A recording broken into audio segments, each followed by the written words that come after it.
Guys, as you can see, I ran to town this morning and got tubing.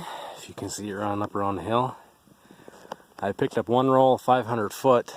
I should have got 2 rolls, but I'm gonna have to this summer run some high tensile wire around here and use it for a support for this tubing. Just help protect it from the deer, but I think I'm gonna reroute it. But 500 feet is just under 60 bucks.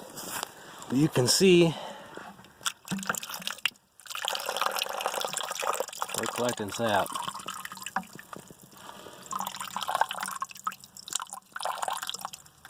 So I'm gonna set that like that for right now. And what I'm gonna have to do is I couldn't really run it exactly the way I wanted it. So this summer I'm gonna have to cut some trees up here, some brush, and like I say, run some high tensile wire to help support this tube line. And I'm probably gonna make a couple adjustments to it, but you can see it running down the hill. But there's a bunch of trees that I can't get the tubing to run by, so I'm gonna have to run some short runs. Let's focus on my hand. Some short runs to the tube line. But that's nothing major. And who knows, maybe I'll just leave it how it is now and just follow it with high tensile wire. But down here at the bottom, it got pretty close to the ground. So, and then one of these spots I have to come back and tighten it up. But we will make adjustments as needed. And what I might end up doing is, like this one, you can see it runs down around here. I don't know if I can run it to this tree above it. I don't know if there's going to be enough drop there. There might be. And then just run this one down to the line down here. I don't know for sure. Otherwise, we'll leave it how it is and just run a short run from there to here and go that route. Then I've got 2 trees there. You can see the one's tapped. Well, they're both tapped. I'm gonna have to what I'll probably do is run a line between the 2, put a T in it, and then come down here and put another T in it. And then here's the same. I'll probably have to run from that tree to this tree. You can see that tree there to this tree, then down here and T into it. And then I got a bunch more over there that I can tap yet too. But you can, I don't know if you guys can see it up there or not. Going through the trees. And then it starts up at the top. We can walk up there quick. But I ran it by this tree here because this one's going to be able to be tapped here in a couple of years. And once, if I go and run high tensile wire around here, what I'm going to end up doing is putting corner posts in on the outsides instead of wrapping around the trees. So I'm trying to make it so if I build something, it's going to last for quite a while. But this tubing is cheap. Like I say, $60 for. I spent $61.50, and I bought 500 feet of tubing and 10 more of the tees, the pin tees, which I didn't need, but I might need before I'm done. But like I say, this year I wasn't really planning on tapping this many, but I'm guessing there's 15 trees tapped. But see, there's a maple, there's going to be a maple, there's going to be a maple that I can add on later. These are little maples growing up here. So I'm not for sure what I'm going to do. That's why I say something about getting baler twine. Coming up here with some orange marking paint and painting the trees so you get a better idea, because it's really hard when you got tubing in your hand and you're trying to get it done and you don't always see the best thing until afterwards, and you're like, oh no, I should have went that way. But that tree, see, what I don't know is I should have went off my tree I started on over, and I could catch that tree, then over to the one that's on right there, and then I should have ran it to here and then over. And then I don't know for sure, but live and learn. Stuff is cheap. I use it this way for a couple years and then redo it. But up here, I don't have an end support, and they say that you're not supposed to leave the end open, that if you have it closed off, it creates a vacuum, and it does because the sap doesn't like to flow. But there's not a whole lot of drop on this one either, which doesn't always help. But what I do with this at the end of the day, then I'll just come up here and blow in it or whatever, then it pushes all the sap down the line, and then there's nothing in the line to freeze at night. Because that's the other thing in the morning. And this one I need to change this short one because it's got a hole in it right there and it's dripping, which isn't helping us down at the bottom. But I say I should have went to that tree and then over, because the tree I'm going to right there is kind of a sick looking tree. I tapped it and then I actually took the tap back out because it didn't look very good. You can see it's got that dead limb, or that dead part on it. So I don't know for sure, but we got them tapped, and like I say, I'm probably going to end up running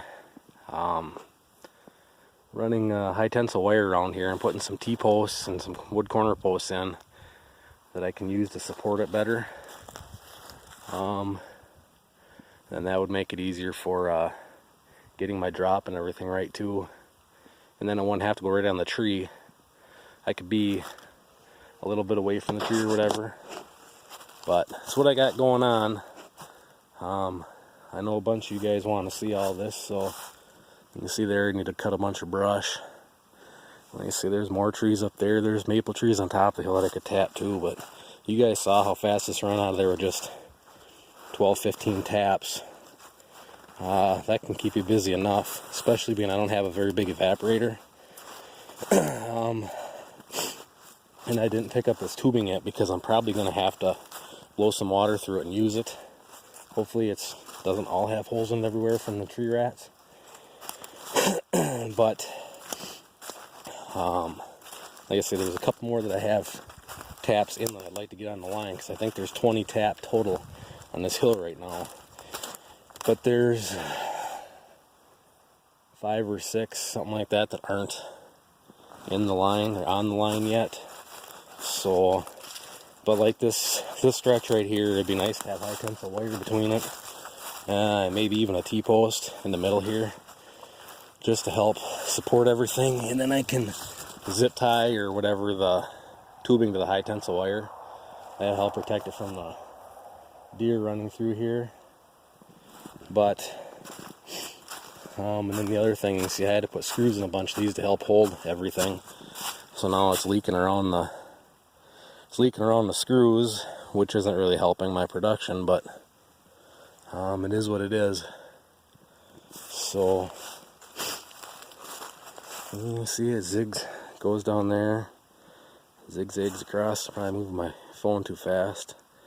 Around and back down the gator.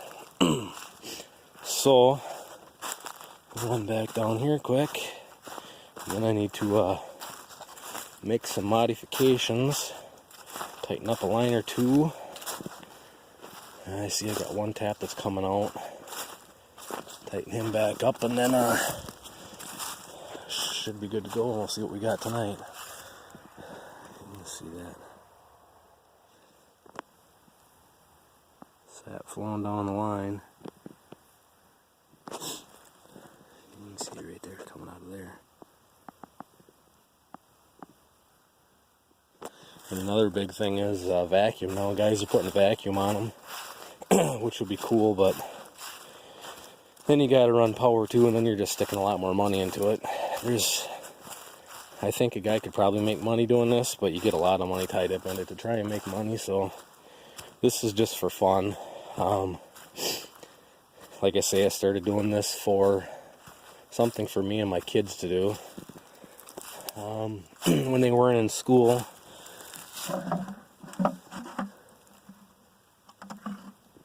And And it's only 34 degrees right now, so I'm surprised it's really even running at all. But we'll check that again tonight. Snap that on there. Like I say, I'm surprised it's even running at all, but it is. And they're talking rain and cold the next 2 or 3 days, and then it's supposed to warm up. So we are collecting right now. I need to round up a couple more 5-gallon buckets.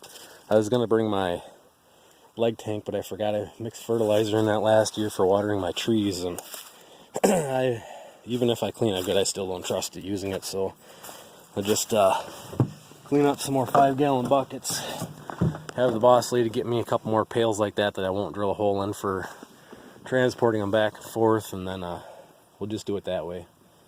I need to get my sap pan all cleaned up and then run a boil of water through it just to clean it really good, and once we get 10-15 gallons collected, we'll start boiling. So yeah, that's what it's looking like right now. I know a bunch of you guys were a little worried that I was running sap on the ground, and yeah, it did suck, but I ran to town right away this morning, got this stuff, and it's 11 o'clock right now, so it didn't run for too long on the ground.